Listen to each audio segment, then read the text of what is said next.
오늘 이 본문은 지난주에 살펴본 안식일 논쟁의 연장선이다 보시면 됩니다. 지난주에는 마가복음 2장 끝부분에서 예수님의 제자들이 배가 고파가지고 이삭을 잘라 먹는 걸 가지고 시비를 걸었는데요, 이제 3장으로 들어와서 오늘은 예수님이 안식일에 그 손 마른 장애인을 고쳐주시니까 이걸 가지고 또 시비를 거는 거예요. 왜 안식일에 일하느냐, 그거 아닙니까? 참 우리 같은 평범한 사람이 봐도 답답하게 짝이 없는 이런 태도를 가진 게 바리새인들인데요, 예수님은 이런 바리새인들이 지금 어떤 상태인가를 딱 한마디로 진단을 하십니다. 그게 오늘 본문 5절에 나와 있는 말씀입니다. 예수님이 이렇게 말씀하세요. 그들의 마음이 완악함을 탄식하사. 그 바리새인의 상태가 지금 마음이 완악한 상태라는 겁니다. 이 완악함, 이 단어는 헬라어로 포로시스라는 단어인데요, 이 포로시스는 마음의 딱딱함, 또 고집스러움, 이런 것을 나타내는 단어라고 합니다. 저는 이 마음의 딱딱한 것, 고집스러움을 뜻하는 포로시스라는 이 단어를 보면서 마태복음 4장 17절 예수님의 말씀이 생각났는데요, 이때부터 예수께서 비로소 전파하여 이르시되 회개하라, 회개하라, 천국이 가까이 왔느니라 하시더라. 여기 나오는 회개는 헬라어로 메타노이아, 이건 여러 번 제가 말씀드린 단어예요. 이 회개를 뜻하는 메타노이아는요, 이거는 그 사람의 생각이 변화되는 겁니다. 그래서 우리가 막 금요 기도회 같은 데 와가지고 어제 내가 이런 죄를 졌습니다, 그저께 저런 죄를 졌습니다, 이런 기도도 필요하지만 진짜 회개의 자리로 나가시려면 하나님, 근본적으로 내 마음의 생각이 바뀌어지기를 원합니다. 이게 회개예요. 너무나 우리는 태어날 때부터 이 악한 세상의 영향력 아래 있다가 보니까 생각이 하나님의 쪽으로 흐르지를 않고 이 세상 쪽으로 흘러 있는데, 회개가 뭐냐? 이 세상의 영향을 받는 내 생각이 유턴해가지고 하나님의 생각으로 맞추어져 가는 게 회개예요. 이런 점에서 저는 에스겔 36장 26절 또 새 영을 너희에게 두고 새 마음을 너희에게 주되 너희 육신에서 굳은 마음을 제거하고 부드러운 마음을 줄 것이며, 또 에스겔 11장 19절 내가 그들에게 한 마음을 주고 그 속에 새 영을 주며 그 몸에서 돌 같은 마음을 제거하고 살처럼 부드러운 마음을 주어. 여러분, 회개가 뭡니까? 이런 주님의 말씀을 수용하는 거예요. 나도 모르게 내 안에 돌같이 굳은 마음이 있는 것을 인정합니다. 내 육신의 이런 부드러운 마음으로 주님께서 회복시켜 주시기 원합니다. 이게 회개기도, 회개기도. 오늘 본문에 바리새인들이 해야 되는 게 이런 이 굳어진 마음을 녹여서 예수님의 말씀이 자연스럽게 스며들도록, 예수님의 비유 중에 그 씨 뿌리는 비유, 그 부드러운 밭에 씨가 잘 자라 열매를 맺는다는 말씀을 주시지 않습니까? 그래서 하나님, 우리 안에 이 부드러운 마음을 주시기 원합니다. 제가 오늘 설교 제목을 경직을 넘어 감동을 주는 인생으로 이렇게 잡은 이유도 여기에 있습니다. 경직이 풀려야 감동을 주는 인생이 되는 겁니다. 여러분, 그렇게 막 신학적으로 깊이 있게 안 봐도요, 지금 계속 나오는 바리새인들이 그렇게 감동스럽지는 않잖아요. 너무 감동이 되세요?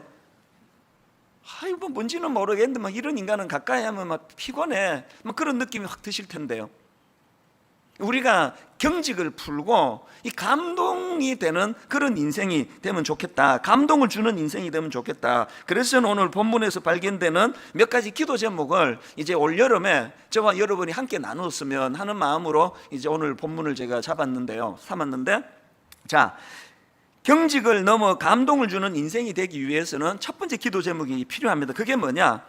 생명을 살리는 예수님을 닮게 해주시기 원합니다. 이 기도가 필요합니다. 지금 오늘 본문에서 대립하고 있는 예수님과 바리새인 이 구도를요, 여러 각도로 조명해 볼 수 있는데, 저는 4절에 나오는 예수님의 말씀으로 이 구분점을 만들 수 있다고 생각을 합니다. 4절을 보십시오.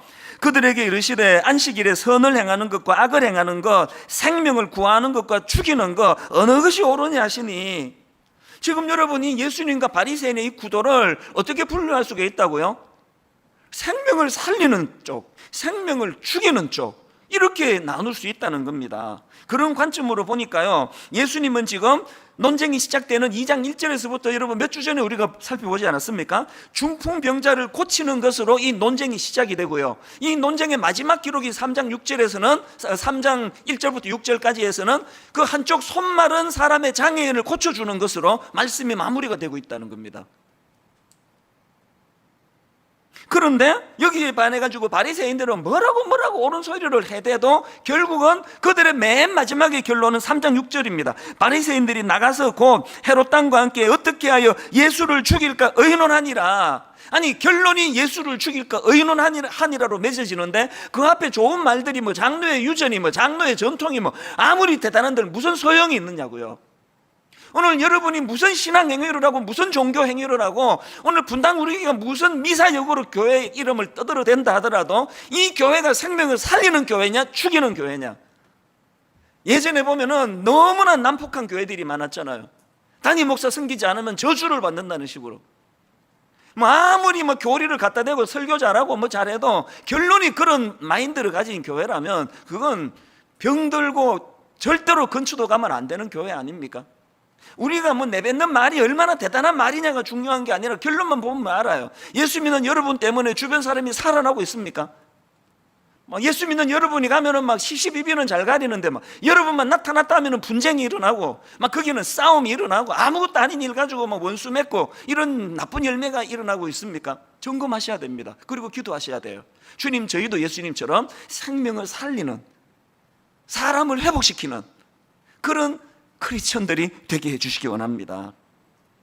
제가 본문을 묵상하다가 참 놀라운 걸 발견했는데요, 지금 예수님하고 바리새인에게 공통점이 하나 있는데 둘 다 분노하고 있다는 겁니다. 사실 이제 여러분이 다 아시지만 매 여름에 제가 이제 한 몇 주간 설교를 내려놓지 않습니까? 이게 휴가가 아니라는 걸 계속 강조하는데요, 이게 이유가 있습니다. 그 똑같은 목사가 그냥 1년 12달 계속 같은 사람이 설교하면 듣는 여러분도 힘들고 또 저도 마찬가지예요. 이게 계속되면은요, 이게 본문은 또 본문만 다르지 하고 싶은 말은 맨날 똑같아요. 그래서 이제 여름에 몇 주 설교를 내려놓고 좀 깊이 묵상하고 정리하면 이제 다 느끼시잖아요. 그래서 이제 다시 복귀를 하면 한 몇 주간은 설교가 좀 신선해요. 그 특색도 좀 달라지고. 그래서 매번 이제 설교를 쉬었는데 하나님이 이번 여름에 제 마음에 무슨 부담을 주시는가 하니까 이번 여름에는 안 쉬는 게 좋겠다. 아니, 지금 성도들이 이제 코로나19 때문에 지금 자기 교회도 못 가는데 그 목사라도 그 자리를 좀 지켜야 되는 거 아니냐. 아니, 자기 교회도 못 가는데 그 외부 강사가 막 계속 그 매주마다 바뀌면 되겠느냐. 그래서 너라도 그 자리를 맨날 지켜라. 그 성도들이 안도감을 좀 느끼도록 그런 부담을 주셔가지고 뭐 알겠다. 그래 반말로 한 건 아니고 그러겠습니다. 그래서 이번 여름에는 제가 안 쉬기로 하고요. 그리고 또 생각을 해보니까 여름에 막 무더위로 찌들고 이러는데 그것도 똑같은 설교하면 얼마나 힘들겠나. 그래서 이 여름에 맞는 주제를 가지고 한 몇 주간 설교를 해야 되겠다. 그래서 다음 주부터는 이제 잠깐 마가복음을 내려놓고 이제 그 여름에 맞는 주제로 설교를 할 텐데요, 제일 첫 번째 시리즈 첫 번째 설교가 다음 주가 주제가 분노예요. 분노. 막 여름에 막 덥고 막 짜증나면 막 분노가 막 제대로 일어나잖아요. 그래서 내가 분노에 대해서 설교를 준비하다가 보니까 오늘 이 본문에서의 예수님의 분노를 발견한 겁니다. 아니, 바리새인하고 예수님의 공통점이 둘 다 분노하고 있다는 겁니다. 오늘 여러분 마음에 분노가 많고 막 분을 잘 내는 분은 엄청 위로가 될 텐데요, 예수님도 분노하셨어요. 사랑하는 분노를 많이 하는 여러분, 중요한 걸 제가 말씀드릴게요. 주님이 화내는 걸 금하신 게 아니에요. 예수님도 분노하시는 장면이 몇 군데 나오지 않습니까? 중요한 건 분노의 결과입니다. 지금 공통점이 예수님과 바리새인이 똑같이 분노했지만 그 결과는 완전히 다릅니다. 자, 먼저 예수님의 분노 5절입니다. 그들의 마음이 완악함을 탄식하사 노하심으로 그들을 둘러보시고. 그랬는데 여러분, 그 주님의 분노의 에너지가 어디로 흘러가느냐, 그 다음 보세요. 그 사람에게 이르시되 내 손을 내밀라 하시니 내 밀매 그 손이 회복되었더라. 예수님의 분노는요, 그 에너지가 손 마른 사람의 장애를 고쳐주는 쪽으로 흘러가고 있다는 겁니다. 여기에 반해가지고 바리새인들의 분노는 그 에너지가 어디로 표출됩니까? 6절입니다. 바리새인들이 나가서 곧 헤롯 왕과 함께 어떻게 하여 예수를 죽일까 의논하니라.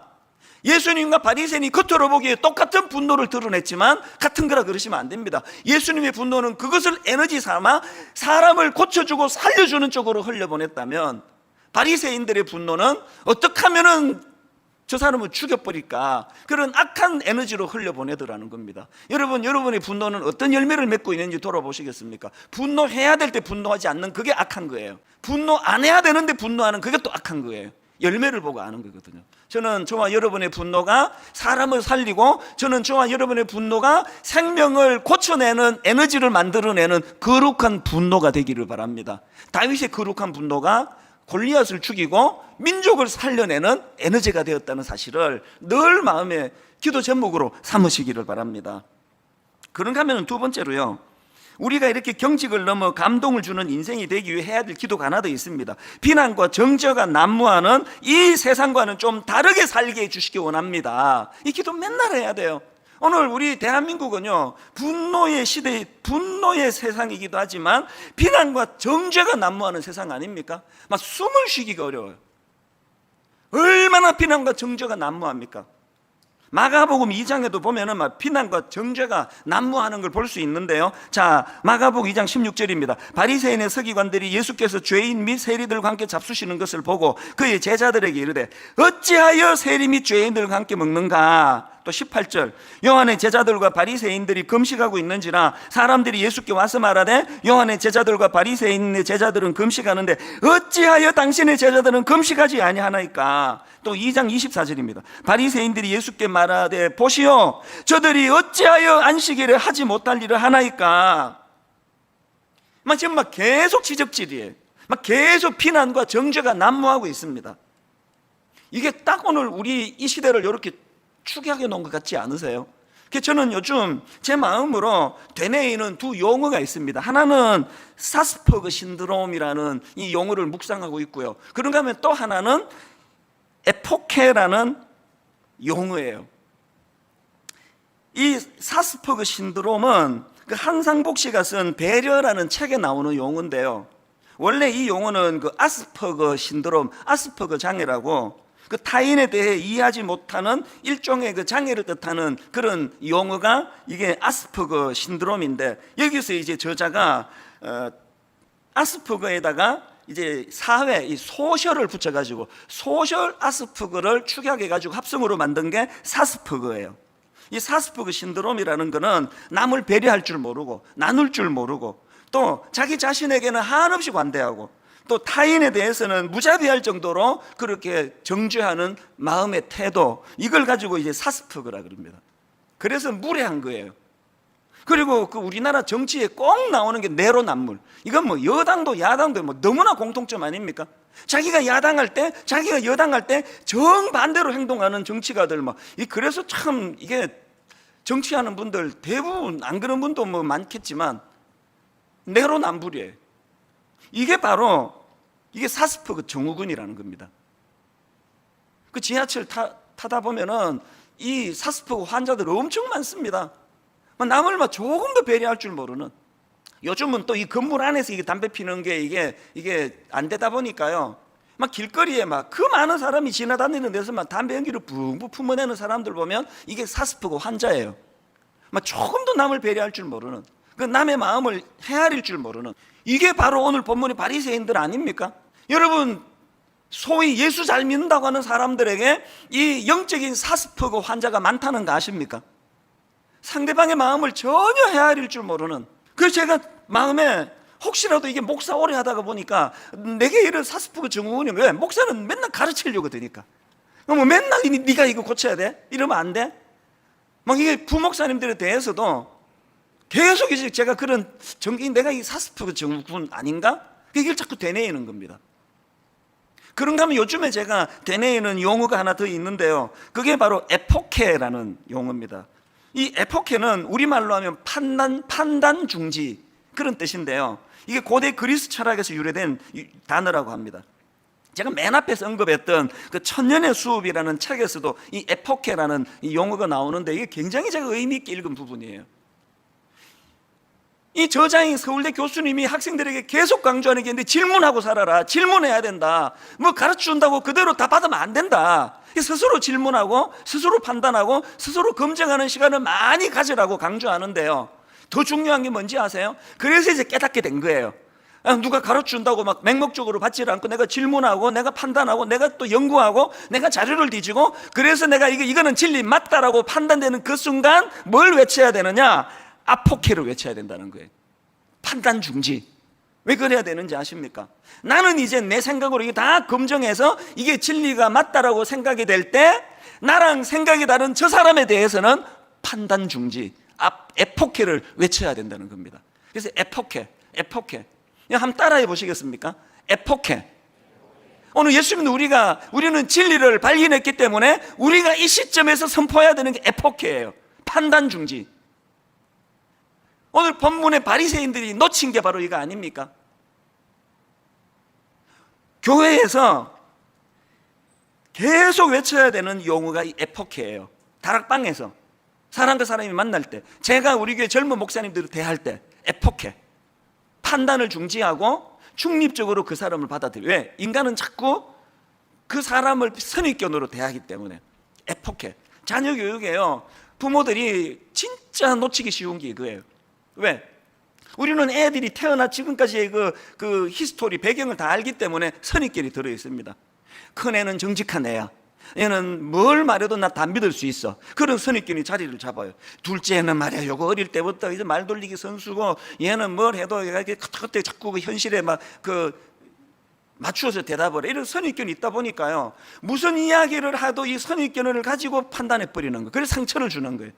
그래서 저는 요즘에 자녀 교육에서도 에포케. 내가 이 아이를 오늘 처음 만난 것처럼 이 아이를 신뢰해주고 이 아이를 믿어주고 오늘 처음 대하는 것처럼 그렇게 하지 않으면 이게 교육에 굉장히 이게 독이 들어갈 수 있겠다.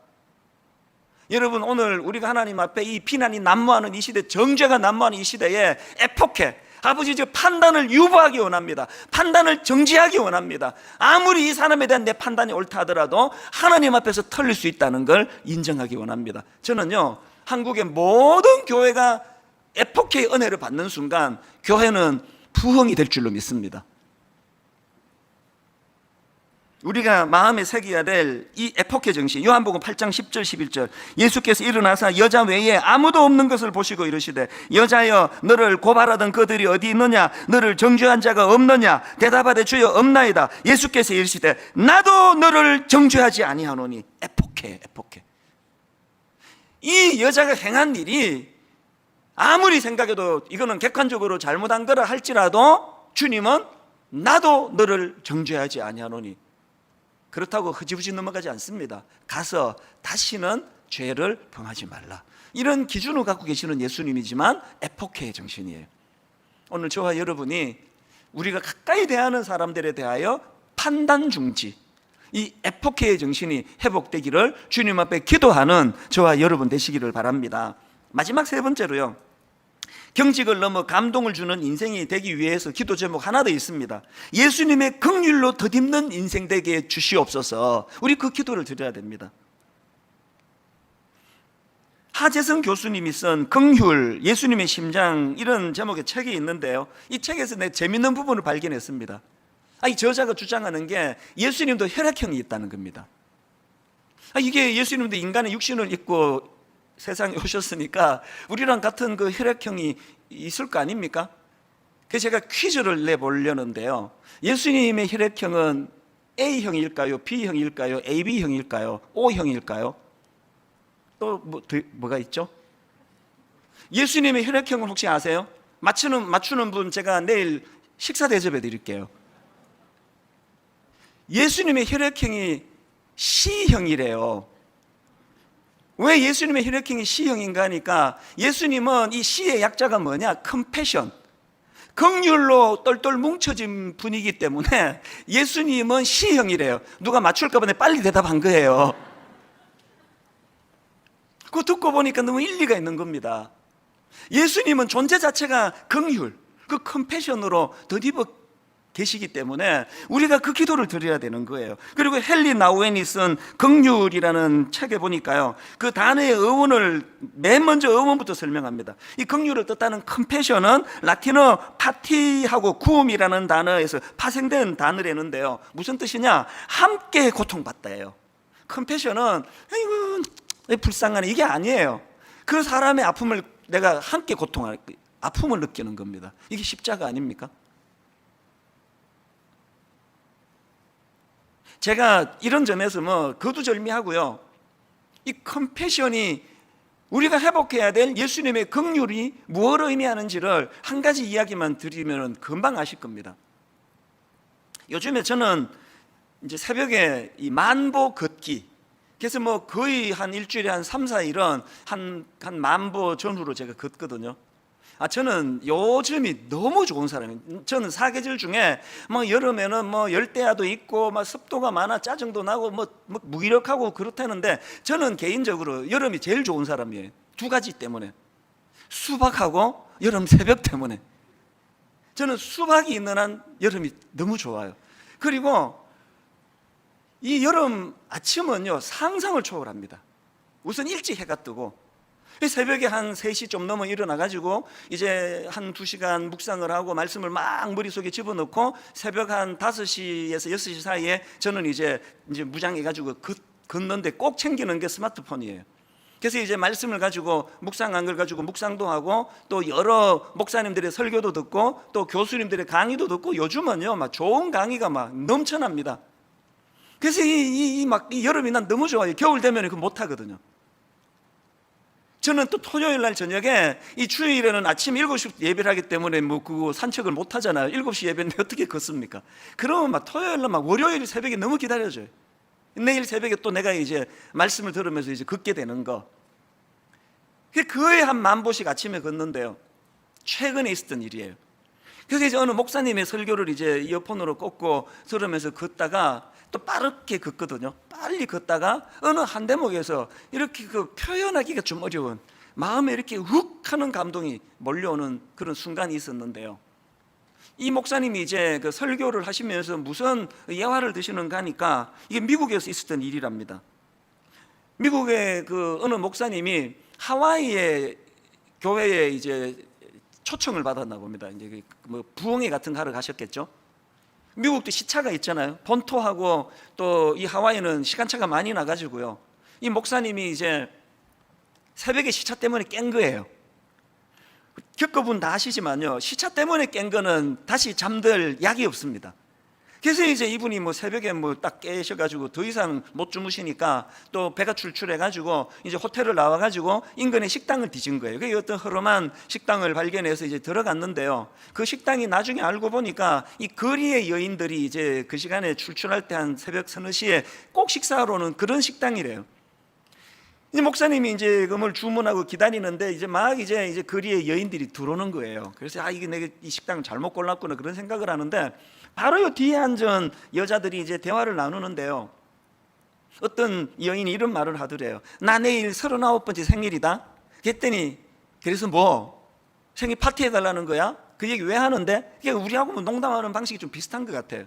그렇게 농담 비슷하게 나누니까 나 내일 39번째 생일이다 이렇게 말했던 그 여인이 뭐라고 말하는가 하니까 뭐쩌라고 우리 보고 파티 해달라는 거야? 그러니까 이 여자가 하는 말이요, 평생에 한 번도 생일 파티 같은 거 해본 적이 없는데 내 팔자의 생일 파티는 그냥 생일이라고, 이런 대화를 나눈 겁니다. 그렇게 하고는 이제 식사가 끝나고 이제 그 여인들이 쭉 빠져나가고 난 다음에 이 목사님이 이 목사님이 어쩔 수가 없었던 목사인 것 같아요. 이게 남의 일에 관심이 많은 사람. 그 식당 주인에게 물었대요. 방금 여기 앉았던 그 한 무리의 여자분들이 여기 단골입니까? 그랬더니 그 식당 주인이 하는 말이요, 네, 매일 새벽에 이 시간이면 와서 식사를 하고 가는 그 사람들이에요. 그래서 이제 목사님이 방금 제가 여기 내일 39번째 생일을 맞는다는 여자분의 이야기를 제가 들었는데요, 혹시 제가 내일 이분 생일 파티를 열어줘도 되겠습니까? 모든 비용을 제가 감당하겠습니다. 그랬더니요, 그 식당 주인이 너무 고마워하죠. 그러면 너무 좋죠. 그래서 제가 내일 1시간 일찍 와서 이제 좀 정리도 하고 그렇게 파티를 하도록 하고 뭐 이렇게 이제 이야기를 다 나눈 겁니다. 그리고는 그 다음날 이제 2시 반에 이 목사님이 그 식당을 갔더니요, 이 식당 주인이 흥분을 해가지고 동네 길거리 여자를 다 부른 거예요. 막 바글바글 막 북적북적거리고 이미 막 그 생일 축하한다는 것도 써붙이고 막 그냥 파티 분위기가 됐더래요. 그렇게 하고 3시 반이 됐습니다. 준비가 다 끝난 다음에 그 주인공 팀이 들어온 겁니다. 깜짝 놀란 거예요. 그래서 이제 미국에서는 그 서프라이즈 뭐 이런 서프라이즈 파티를 하지 않습니까? 그 파티가 진행되는 그 과정에서 이 여인이 막 엄청 우는 거예요. 얼마나 감동을 받았습니까? 그리고는 이제 생일 케이크에 초를 꽂고 이제 이거를 불고 이거 잘라야 되는데요, 이 케이크를 자르는 그 시간에 그 생일 맞은 여자분이 뭐라고 부탁을 하는가 하니까, 이거 자르지 않고 저 집에 갖고 가면 안 되겠습니까? 평생에 처음 받아보는 생일 축하 케이크이기 때문에 내가 이거를 기념해서 좀 보관하고 싶습니다. 눈물 나는 이야기 아닙니까? 그렇게 하라고 당연히. 그렇게 하고는 이 목사님이 이제 내가 이분하고 여러분 위해서 한번 기도해 드려도 좋겠습니까? 그러고는 이제 간절하게 축복 기도를 해준 거예요. 그렇게 기도가 끝나고 났는데요, 식당 주인이 이렇게 말하더래요. 아니, 당신 나한테 목사란 얘기 안 하지 않았어? 당신 어느 교회 목사요? 미국 사람들은 그 생활 속에 참 그 농담을 많이 하잖아요. 이 목사님이요, 그 농담처럼 대받아서 이렇게 대답을 했습니다. 저는 새벽 3시 반에 창녀들을 위해 생일 파티를 해주는 교회 목사입니다. 웃기려고 한 말인데요, 그 식당 주인이 너무나 진지하게 이렇게 이야기를 했습니다. 에이, 그런 교회가 어딨어? 그런 교회에 있으면 내가 벌써 나갔지. 제가 만보 빠른 걸음으로 걸으면서 이 설교를 듣다가요, 마음이 멈칫해졌어요. 이 한마디에, 에이, 그런 교회가 어딨어? 그런 교회에 있으면 내가 벌써 나갔지.